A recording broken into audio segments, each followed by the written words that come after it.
Hello, welcome to Lemon Studios, where we talk movies, television, and wrestling. I'm, of course, Lemon himself, Z Clemone, and this is my review for Friday Night SmackDown. But before we get into that, let's get the house clean out of the way. Shall we? Leave a like, comment, let me know your thoughts on Friday Night SmackDown, and of course, hit that subscribe button as it helps me grow into my YouTube career.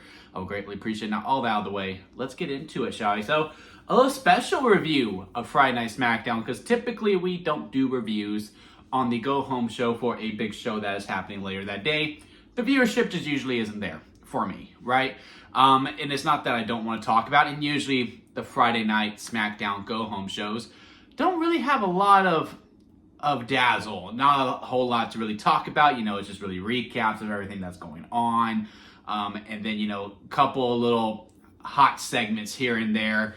And sure enough, this episode of SmackDown was exactly the same. It was fine. You know, like it was just one of those episodes, like the matches were okay. Some questionable things that were happening. Like, I don't know why we were doing Alexa Bliss versus Nia Jax. One, I am glad Nia Jax is being booked. I'm glad Nia Jax is in somewhat of a program because next week she's going to face Charlotte, because we had this odd thing where the baby faces were the ones who kind of cheated to get a victory. Granted, Nia Jax threw the first shot, if you will, by pushing Charlotte. So the match overall between the two was okay. It was just, why is she facing Nia Jax? And now, you know, it's just competition and everything. But, you know, WWE usually just has story beats as for why people are fighting. It'll be like a segment that happened earlier within the day or something that happened on social media. It's not just, okay, we're going to book these two in a match, especially when one's the tag champ and one has just been really hanging out and catering. You know, we could have had a segment where Nia's like, I haven't been booked. I want to start my chase back into the title picture, so book me in the match. Okay, yeah, fine. We're gonna have you face Alexa Bliss. Like that could have been enough for me. So this just kind of came out of nowhere. I know we had the segment before that, but yeah, that match was, again, it was fine, but you know, did not have didn't really make a lot of sense, and especially the ending was just like, it felt very miscast in a lot of ways, and especially considering we went back to back, because then we had the Motor City Machine Guns versus MFTs. Again, story beat purposes. Earlier in the day, Solo and the Machine Guns started talking. And then, you know, oh, it's been the 1 year anniversary since you beat us. Well, we're a different team now. So now I'm going to go Nick Aldis. We want those tag titles. You want those tag titles. Let's have a fight about it, you know? Okay, cool. Match is good. Of course, the MFTs are getting involved. Here comes Rey Fenix. Here comes Shinsuke Nakamura.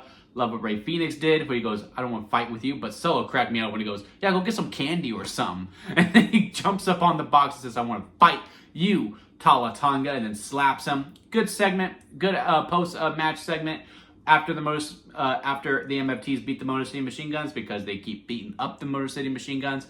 Kind of feels like this is going to be the War Games match, which, that's fine. The women can main event 1 year.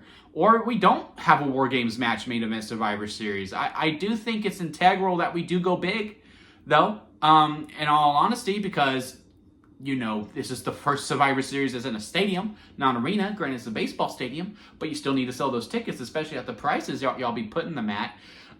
So we'll be keeping an eye out on that. Yeah, let's get the MFTs involved. I honestly wouldn't mind a tag team title War Games match where, you know, it is about the stables, if you will. That could be a lot of fun. Yeah, again, it's just very questionable things that we were doing overall. It's like, why is Rey Fenix and Shinsuke getting involved within this after they've already fought and kind of lost? Like, you already have your match 101 with Tala Tonga next week, and then the Motor City Machine Guns losing. The highlight of the night for me personally was the U.S. Open Challenge, Ilya versus Nathan Frazier. I actually kind of liked Tommaso Ciampa came out to kind of jump the line. I wouldn't be opposed to maybe borrowing what they did in NXT with the North American Championship when it was Wes Lee, right?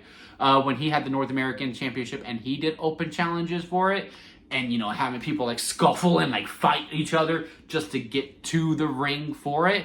Kind of like that segment where he goes, look, he was here first. If that happens, since it doesn't usually happen, and especially with us trying to get over how great Ilya is, there was a video package before he even came out. Just say, there ain't no need to argue about it. Let's just do a triple threat. Let's just go. Let's just do this. I'll take y'all both on. I ain't scared. Move on. And then bada bing, bada boom, here we go. But now I assume next week it will be Tommaso Ciampa who answers the U.S. Open Challenge. And And then, there we go. We keep moving on. Then, Fraxium and DIY could continue on their feud, which I am glad that we are having just a tag team feud between two teams. You know what I mean? There's no titles involved. It's just about I don't like you and I don't like you, so let's fight about it. And that kind of sense of the case. So really enjoyed that kind of stuff, and everything within the Ilya and Nathan Frazier match was absolutely good. Some of the promo segments that happened on here, again, I think is very clear to me that Jade Cargill is going to win the title at Saturday Night's main event, which is the best route to go. Now that she is a heel, though, you would assume her first feud would be Nia Jax. Now that Nia Jax is going to be injured, or not injured, but like now that she's a heel, Nia Jax can't really go after Jade because heel versus heel is kind of a miscast, but Jade is so over that maybe you can get away with it. But then, because Tiffany comes out in front of the crowd, which y'all know how that makes me feel. I am very happy that we are letting Tiffany come out in front of the crowd. I would have really liked this segment to go a little bit longer, though. It was very short, sweet, straight to the point. Let's just get it over with. I wanted Jade to actually do a full-on heel promo as well. You could have even done that. It's the fans' fault. It's the fans' fault. They turned on me after I lost. They don't believe in me. They never did. So now I'm only going to look out for me, and I don't care who you are. Kind of going back to where she couldn't trust Bianca Belair either. I really like that presentation of Jade all the way through, and it's just now that we're actually fully doing it, and then she only got like 3 lines out of it. It was just like, oh man, we kind of rushed it a little bit. Maybe we'll save the big heel promo for when she does win the title, because then afterwards Julia and Tiffany go at it a little bit.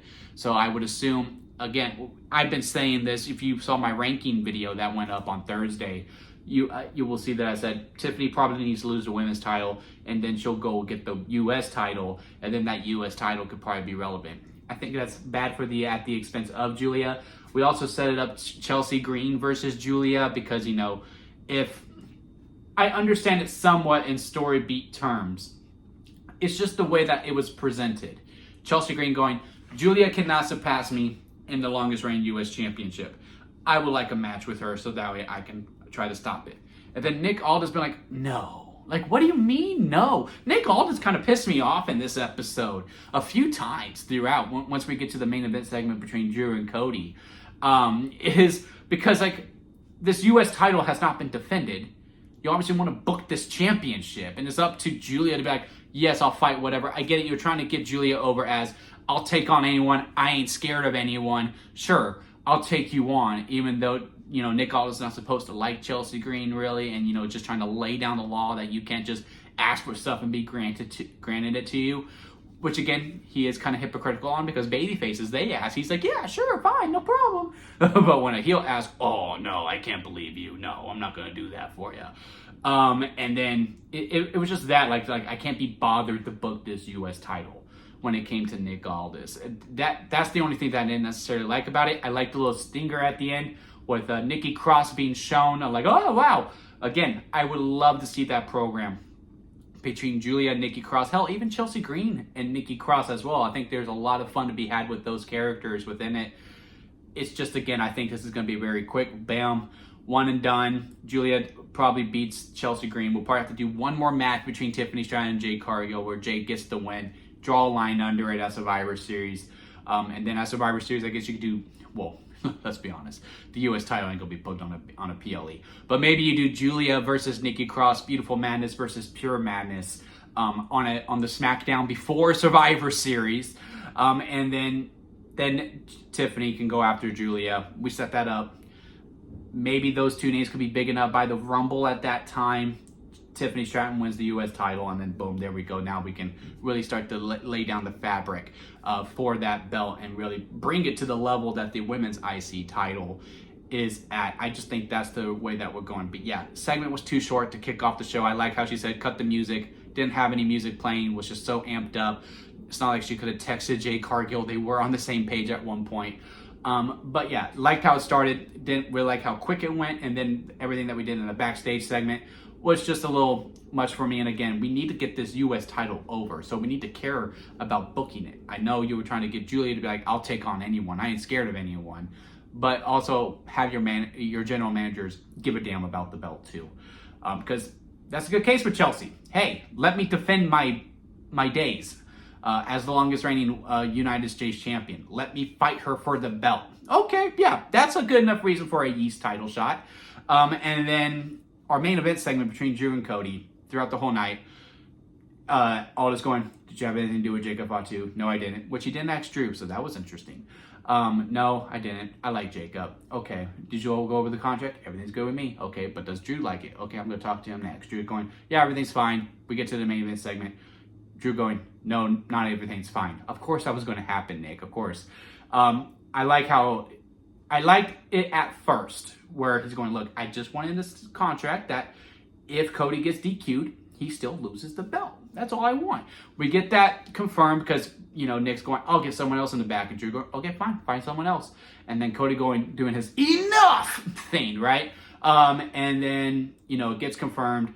And if we would have just kept it right there, if we would have just kept it at the, fine, that's the stipulation, there's your title match. And then, they have one last set of final words. I really liked what would have been the go-home line of nice guys finished last until I showed up. That's badass. I might steal it. If it ever comes up in a conversation where I can use it, I will use that because that's a really good line to me. And then, Drew's like, no, you don't get the last line. I get the last line. And I would have liked it, again, just a little scuffle. And then, they stare at each other very intensely. And Nick Aldis is going, okay, let's back up, guys. Come on. Save it for Saturday. Save it for Saturday. Save it for Saturday. And then we cut off. But nope, we do the scuffle. Drew puts Cody through the table. He holds the title up. Regardless that he said, we're not going to be doing the trope. I'm still going to win on Saturday. I have now lost all believability that Drew can win Saturday. I had the doubt because this is clearly going to go on last as Saturday night's main event. And again, it just needs to have that little spice that SmackDown needs. It has good momentum. There is momentum being built. Carmelo Hayes and The Miz feud is rolling full steam ahead at this point. Had the match with Kit Wilson. It was fine. Again, all the matches were fine here. This feud has been pretty decent for the most part. Will Randy ever do more than look at the title? We will see. But yeah, they're steaming at each other very, very intensely. And then, because the wrestling trope, whoever holds the title or touches the title before the event must then lose at the event, which is why, again, I think Jey Uso is going to win because CM Punk will touch the World Heavyweight title on Monday. So that just kind of deflated me a little bit. But again, overall, this episode of SmackDown, it was fine. If you want to watch it, you could have been relatively entertained. I do feel like the 2 hours dragged a little bit, especially within the middle. Post Ilya, I just felt like the night was constantly trying to catch up to that. And it didn't really ever necessarily did until the end, until we overdid it for the most part. So yeah, those are my thoughts on SmackDown. Again, I don't really have much of a comment on it. And this is, again, why we usually don't do reviews for the SmackDowns before a PLE, because it's just fine. And there's really not a whole lot to comment on. But maybe you feel differently. Comment below. Let me know your thoughts on this episode of SmackDown. Maybe you thought it was great. I would love to hear that. Please let me know. Leave a like if you made it this far within the review. I do greatly appreciate it. And again, hit that subscribe button as it helps me grow into my YouTube career. And don't forget to squeeze the days, guys, because life is too short not to give you also squeeze every opportunity that you can. Until next time, I'll see you here at Lemon Studios.